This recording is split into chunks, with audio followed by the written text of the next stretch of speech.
Bismillahirrahmanirrahim. Assalamualaikum warahmatullahi wabarakatuh.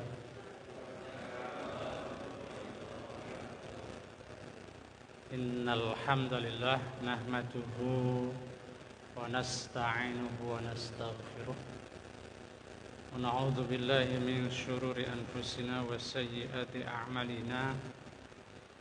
من يهد الله فلا مضل له ومن يضلل فلا هادي له أشهد أن لا إله إلا الله وحده لا شريك له وأشهد أن محمدا عبده ورسوله لا نبي بعده اللهم صل وسلم وبارك على محمد بن عبد الله وعلى آله وأصحابه ومن تبعه وله لا حول ولا قوة إلا بالله ما بعد. Bapak sekalian rahmati Allah, bahwasanya hari ini sampai kepada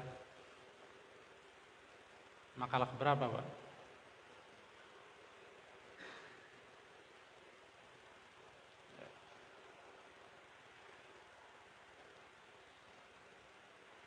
Ya, nanti kaitannya dengan makalah bisa dibuka di terjemahan situ ya. Bismillahirrahmanirrahim. Ruya ana rajulan min bani Israila jama'a samanina tabutan.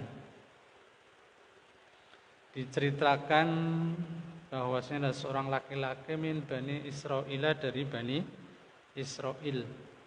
Bani Israil itu umatnya Nabi Musa alaihi salam ya. Jadi umat Nabi Musa alaihi salam ada seorang yang luar biasa ini. Luar biasa banyak karena dia mengantongi samanina tabutan. Samanina itu 80, tabutan itu peti. Peti itu bahasa kitanya apa? Peti tempat apa? Telur dan seterusnya itu. 80 peti. Ini umat Nabi Musa alaihi salam. Minal ilmi, dari ilmu. Masya Allah. Ilmunya itu kalau diukur atau ditimbang itu setara dengan 80 peti lah, kira-kira berapa banyak itu, luar biasa. Nah, ini umat Nabiullah Musa alaihi salam. Namun pada orang tersebut walam yantafi', hati-hati, walam yantafi' bi ilmihi, kemudian dengan ilmunya tadi, ilmunya enggak memberikan manfaat apapun baik kepada dirinya juga kepada orang lain. Kemudian fa'auhallahu ta'ala, kemudian Allah Subhanahu wa ta'ala memberikan wahyu ila nabiyihim, kepada nabi mereka, yaitu kepada Nabiullah Musa alaihi salam. Ankul lihada, agar menyampaikan lihadal jami'i, kepada orang yang tadi mengantongi 80 peti tadi. Lau jama'ata katsiron, kalau Anda semua menghimpun katsiron dari berbagai banyak, minal ilmi, dari ilmu tadi,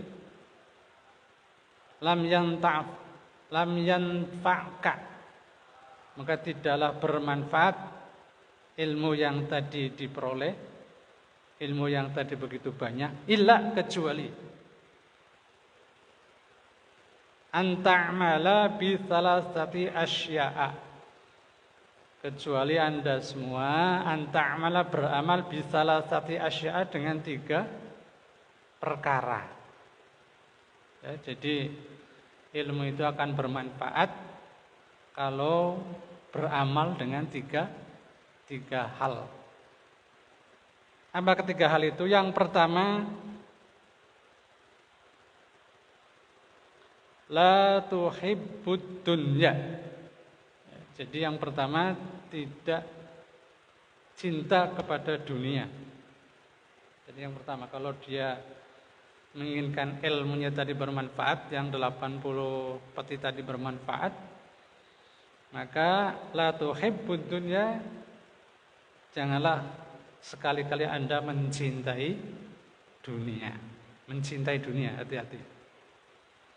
Falaisat, maka bagi pencinta dunia itu bidaril mukminin, ya, bukanlah daril itu rumah al-mu'minina, orang-orang yang beriman. Jadi saudaraku dalam hati Allah Subhanahu wa taala, jadi ketika ini Allah firmankan kepada Nabiullah Musa alaihissalam, kemudian suruh disampaikan oleh Allah kepada umatnya yang memiliki ilmu banyak banget ya, karena 80 tabut itu luar biasa. Maka sesuatu itu tidak bermanfaat, ilmu itu enggak bermanfaat kalau kita tidak mengamalkan yang 3 hal tadi. Maka semestinya orang yang memiliki ilmu la tuhibbud dunya, tidak boleh mencintai dunia. Karena dunia itu bukan tempat kembalinya orang-orang yang beriman. Saudaraku rahmat Allah Subhanahu wa taala, tujuan hidup seorang muslim pada dasarnya adalah dunia apa akhirat? Apa sekalian? Tujuan hidup seorang muslim itu apa? Apa dunia saja atau akhirat saja? Atau dunia juga, akhirat juga? Ya, mestinya dunia juga, akhirat juga, mestinya begitu. Tapi dunia bukanlah tujuan yang permanen, tujuan yang abadi, bukan.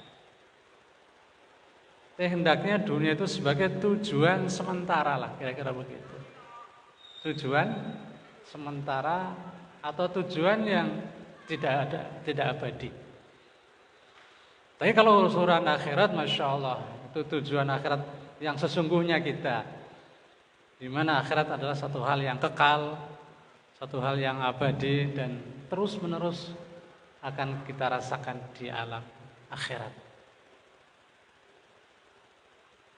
Nah, apa upaya kita supaya dunia itu tidak menjadi tujuan utama kita? Dari beberapa pendapat dapat kami sampaikan. Yang pertama, hendaklah kita memandang dunia sebagai sesuatu yang mudah hilang, mudah pergi, dan juga mudah lenyap. Nah, itu yang terpenting. Jadi kita yakini, kita pastikan bahwa dunia yang kita nikmati ini cepat sekali pergi, cepat sekali hilang, dan cepat sekali sirna. Itulah dunia yang kita alami sekarang ini. Bahkan di beberapa literatur yang saya baca, bahwa satu hari di alam akhirat, satu hari di alam akhirat itu setara dengan 1000 tahun di alam dunia. Satu hari di alam akhirat itu sebanding dengan 1000 tahun di alam dunia. Nah, kalau kita hidup di alam dunia cuman, kalau ukuran Nabi itu berapa? 63 tahun. Berarti usia Nabi atau usia kita kalau sampai batas 63 tahun itu setara dengan 1,5 jam lah, kira-kira begitu. Ya, jadi usia hidup kalau ukuran kita adalah ukuran baginda Rasul Sallallahu Alaihi Wasallam, yaitu 63 tahun. Maka dikonvert dengan kehidupan akhirat, ya tidak lebih dari 1,5 jam. Masya Allah. Kalau 1,5 jam itu lama apa sebentar Bapak sekalian? Sangat sebentar sekali kan, 1,5 jam. Tapi urusan dunia, wah lama banget perasaan kan gitu. Kalau dibandingin urusan dunia itu perasaan lama banget, 63 tahun. Padahal 1,5 jam itu usia hidup kita di alam dunia. Nah sementara nanti kita hidup di alam akhirat itu kekal abadi selama-lamanya terus, masya Allah. Kalau kita dapatnya surga, waduh luar biasa. Ya. Di dunia juga insya Allah dapat kebahagiaan, dapat hidup nyaman, tentram, damai dan seterusnya. Masuk ke alam akhirat dapat lagi surganya Allah Subhanahu wa ta'ala. Luar biasa sekalian. Kalau tujuan hidup kita dunia akhirat, mestinya sih dunia akhirat kan. Karena dalam surat Al-Baqarah ayat yang ke-201, wa minhum may yaqulu rabbana atina fid dunya hasanah wa fil akhirati hasanatan wa qina adzabannar. Itulah sekalian. Wa minhum may yaqulu, dari sebagian mereka berkata, wa minhum may yaqulu rabbana, ya Allah, atina fid dunya hasanah, berikanlah kami kebahagiaan di dunia. Wa fil akhirati hasanah, dan di akhirat juga hasanah. Wa qina adzabannar, dan jauhkanlah kami dari api neraka. Inilah konsepnya sesungguhnya. Yang dalam hal ini dunia adalah tujuan kita sementara, tapi tujuan yang hakikat, tujuan yang sesungguhnya adalah tujuan akhirat, yaitu surganya Allah Subhanahu wa ta'ala. Karena Allah Subhanahu wa ta'ala juga berfirman dalam surat Al-Qasas ayat yang ke-77. A'udzubillahi minasyaitonir rajim. Wabtaghi fima atakallahu daral akhirah wa la tansa nasibaka minad dunya. Wabtaghi fima atakallahu daral akhirah, carilah hal-hal apa yang ada di dunia untuk kehidupan akhiratmu. Tapi sebaliknya, wala tansa nasibaka minad dunya, jangan sekali Anda mengabaikan urusan dunia. Kenapa? Karena kita juga hidup di alam dunia. Jadi tetap harus rajin mencari urusan dunia. Tapi bukan tujuan ya. Lagi-lagi bukan tujuan, suruh mencari saja. Hasil selanjutnya terserah Allah Subhanahu wa ta'ala. Nah, kemudian yang kedua, sekalian rahmat Allah Subhanahu wa ta'ala, ketika kita memandang akhirat adalah sebagai sesuatu yang pasti datang. Itu akhirat itu pasti datang. Mau tidak mau, suka tidak suka, pasti akan datang kapanpun ya hidup kita berakhir. Nah, tidak ada satu orang pun di alam dunia yang hidup terus kan? Ya nggak ada. Nabi aja meninggal, apalagi kita sebagai manusia biasa kan? Masya Allah. Jadi Bapak yang rahmat Allah Subhanahu wa ta'ala, ternyata hidup di akhirat itu hidup yang sesungguhnya. Hidup yang betul-betul kehidupan yang tidak akan ada batasnya di alam akhirat. Maka mari sama-sama kita nabung dari sekarang. Ya, mulai kapan lagi? Mulai sekarang. Kapan? Dari mulai sekarang, insya Allah. Dengan tabungan-tabungan yang kita kerjakan terus-menerus, sedikit demi sedikit, insya Allah lama-lama jadi bukit, ya, dikit-dikit lama-lama jadi bukit, dan insya Allah kita akan memperoleh tidak hanya kebahagiaan di dunia, tapi juga insya Allah kebahagiaan di akhirat. Allah Subhanahu wa ta'ala firmankan dalam surat Al-A'la ayat yang 17, A'udzubillahi minasyaitonirrajim, wal akhiratu khairu wa abqa. Wal akhiratu khairu wa abqa, insyaallah wal akhirah, dan hari akhir itu khairun, lebih baik, wa abqa, dan kekal. Inilah saudara-saudara rahmati Allah. Ternyata kehidupan yang paling hebat, kehidupan yang paling meyakinkan dan paling abadi hanyalah akhirat. Ya, maka tujuan hidup kita seyogianya bukan hanya dunia, tapi insya Allah tujuan kita limpahkan. Ya, tujuannya kita jauhkan. Bukan hanya urusan dunia, tapi insya Allah sampai akhirat inilah tujuan yang sesungguhnya kehidupan kita. Saudaraku yang dirahmati Allah Subhanahu wa taala, kemudian yang selanjutnya bahwa kalau kita memandang dunia ini sebagai sebuah tujuan, maka teramat sangat salah. Jadi kalau kita memandang bahwa dunia itu tujuan kita, dunia ini serba ada dan seterusnya, bagaimana terserah kita, ini berbahaya saudara rahmati Allah. Tapi ada juga orang semacam itu ya, jadi ya monggo saja. Jadi karena kita dikasih kebebasan oleh Allah Subhanahu wa taala, apakah kita mau bahagia dunia saja ya monggo saja. Akhiratnya monggo saja, dunia akhiratnya monggo. Jadi hidup di dunia saya pastikan akan berakhir dan di saat-saat itulah nanti akan dipertanggungjawabkan semua di kehidupan akhirat ya. Jadi oleh karena itu mari sama-sama kita nabung dari sekarang, mudah-mudahan Allah terima amalan baik kita, amin ya rabbal alamin. Nah, kemudian bagi ibu sekalian rahmat Allah Subhanahu wa taala terkait dengan bagaimana cara kita mencintai dunia. Orang yang mencintai dunia adalah satu hal yang sangat salah dan dosa dan merusak agama pula. Maka di beberapa pandangan, yang pertama, mencintai dunia berarti mengagungkan dunia. Sementara Allah Subhanahu wa taala tidak menyukai urusan dunia. Ya, sementara kita sendiri mengagungkan dunia. Yang pertama itu.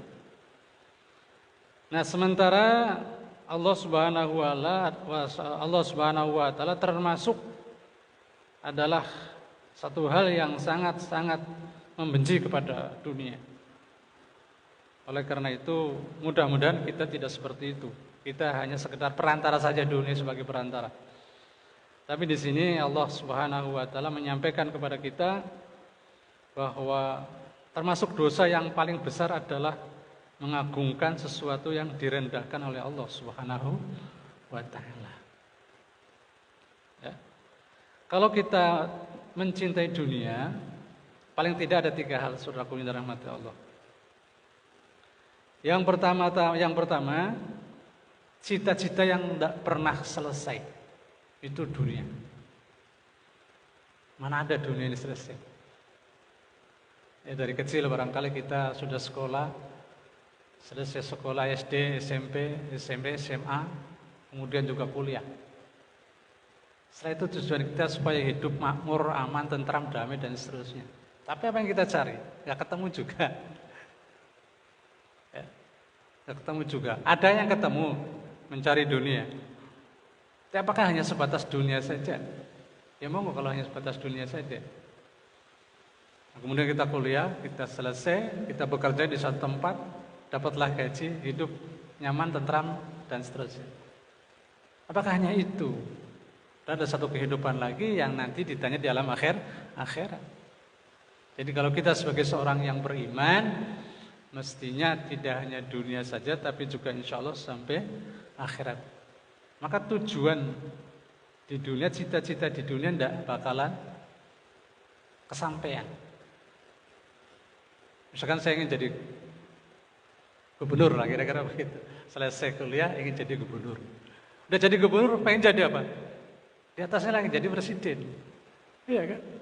Setelah jadi presiden jadi apa? Ya pensiun.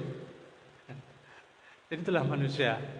Jadi tadinya jadi lurah, udah jadi, naik lagi jadi camat udah jadi, wali kota, gubernur dan seterusnya. Ya, jadi tidak ada yang pernah selesai terkait dengan cita-cita. Kemudian yang kedua, kemiskinan yang tidak pernah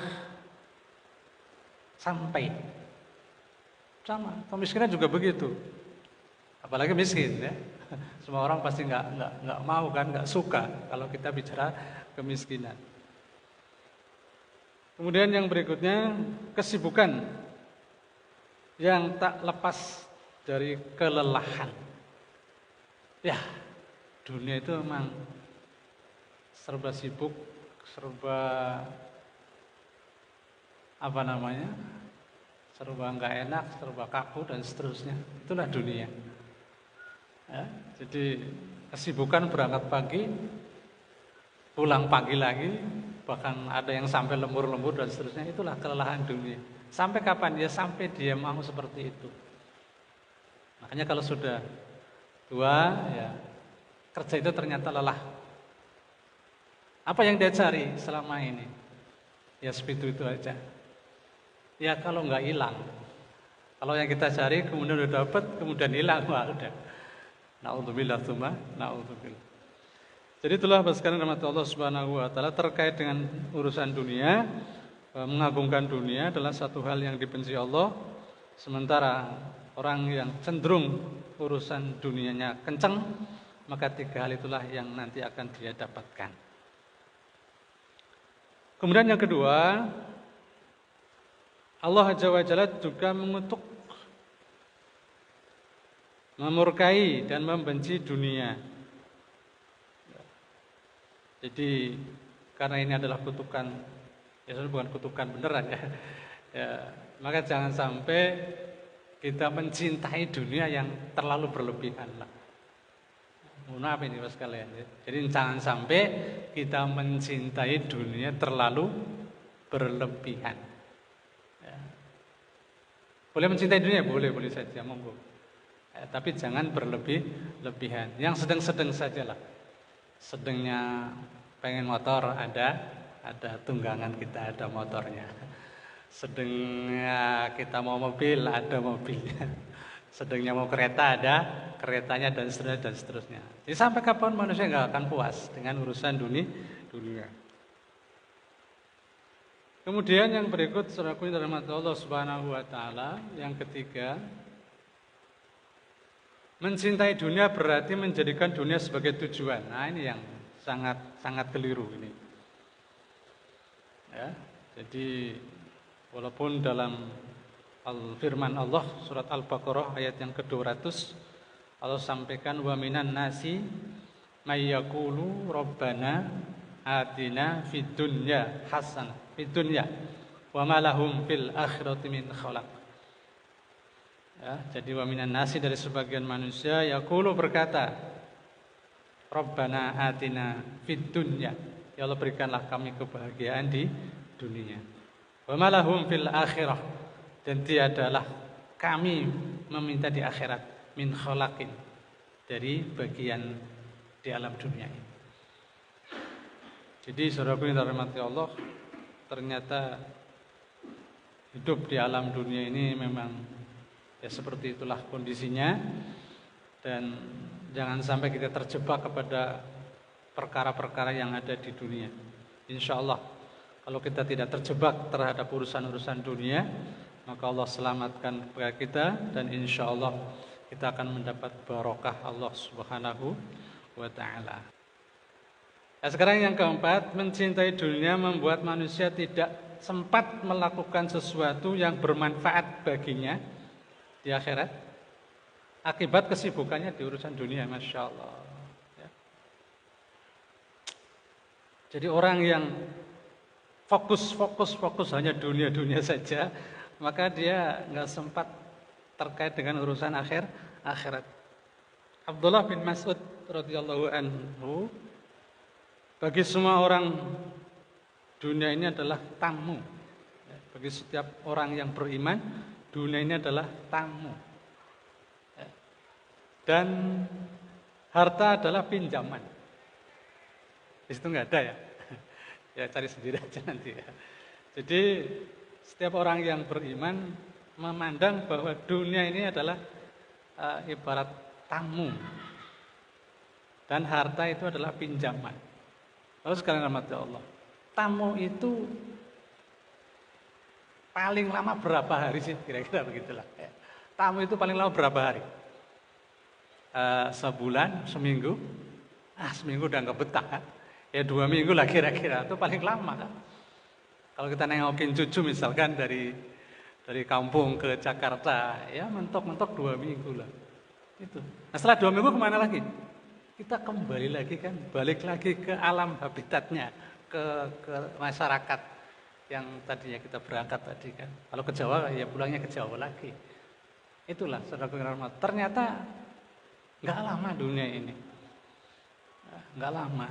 Maka boleh kita nepuk-nepuk dunia, memelihara dunia, tapi hati-hati Mas sekalian. Jangan sampai terjebak terhadap percaturan yang ada di alam dunia ini. Hati-hati. Sampai saya sampaikan hati-hati terhadap jebakan-jebakan yang ada di alam dunia ini. Kalau kita sudah masuk jebakan, repot nanti keluarnya. Ya. Kalau gitu pula pinjaman juga rezeki itu adalah harta adalah pinjaman. Artinya pinjaman itu kan harus dikembalikan. Suatu saat harus dikembalikan. Karena ada yang punya minjem itu. Ya, minjem itu harus dikembalikan.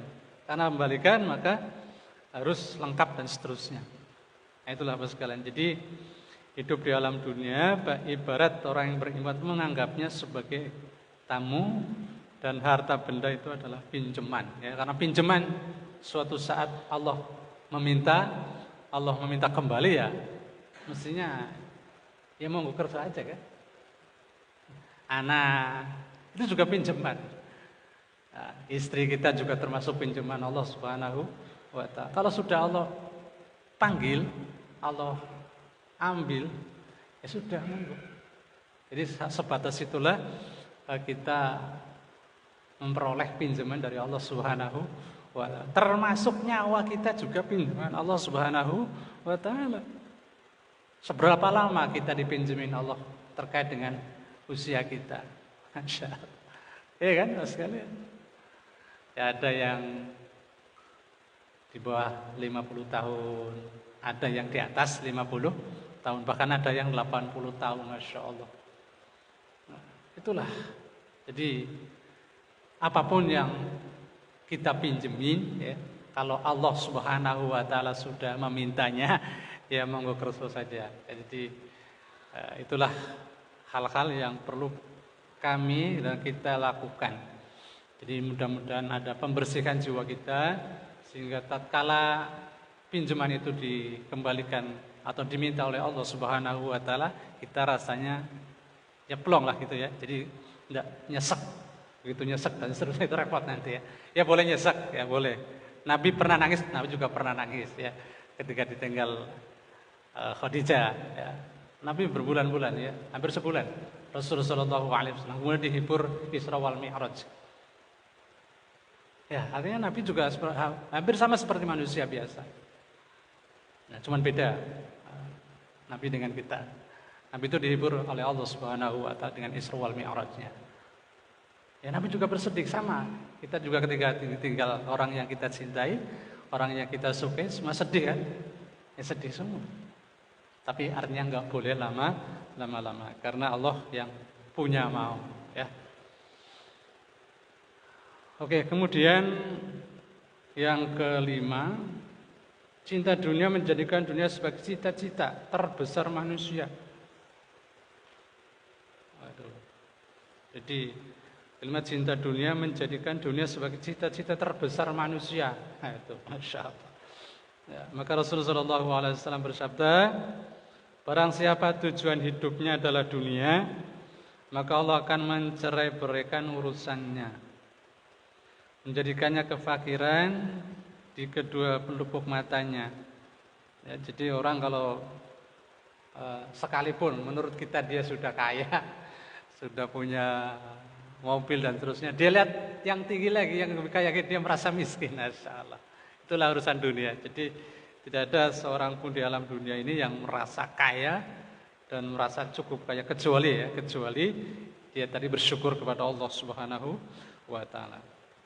Dan ia mendapat dunia menurut apa yang telah ditetapkan baginya.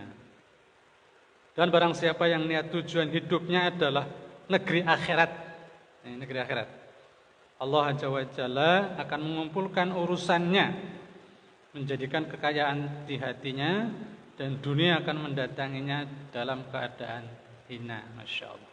Artinya sekalipun kita sudah merasa kekayaan di dalam hati kita, maka insya Allah terkait urusan dunia, sekalipun dunia itu dibagi terus, maka dia tetap abaikan.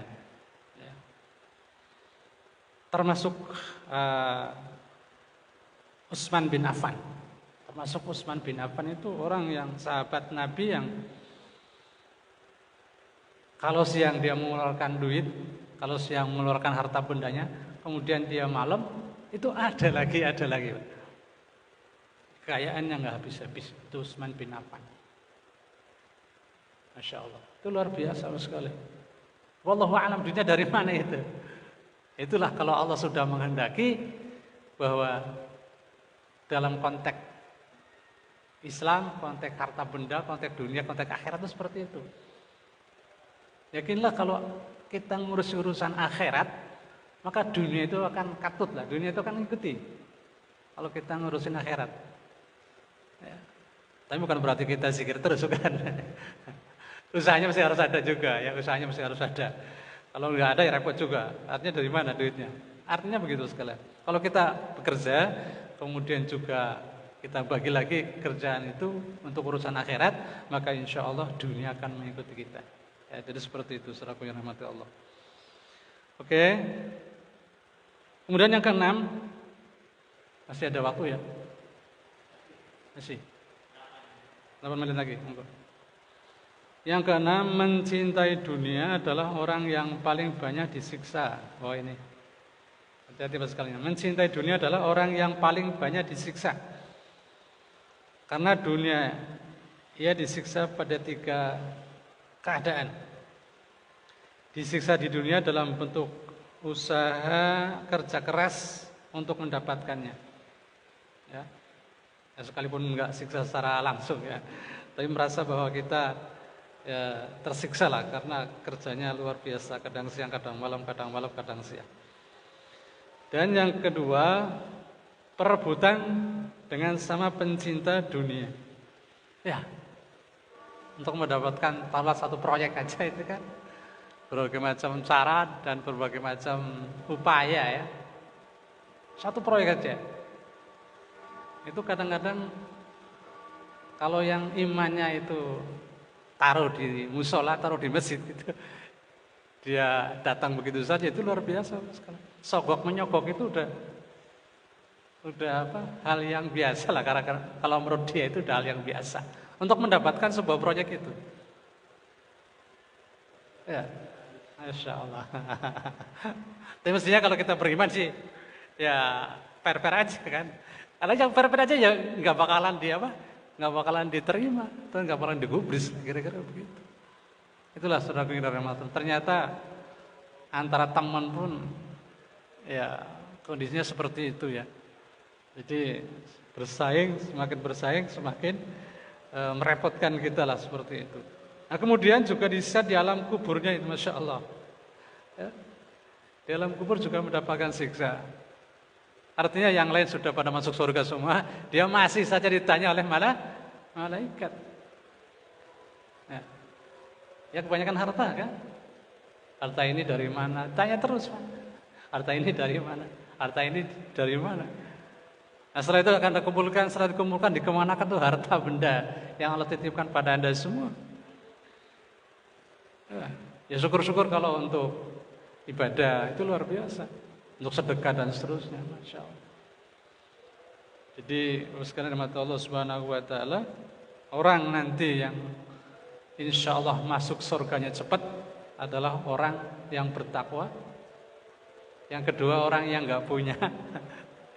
Ya.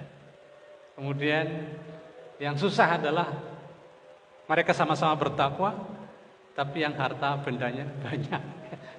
Jadi mau pilih yang mana ya monggo. Tapi dua-duanya tetap masuk surga insya Allah.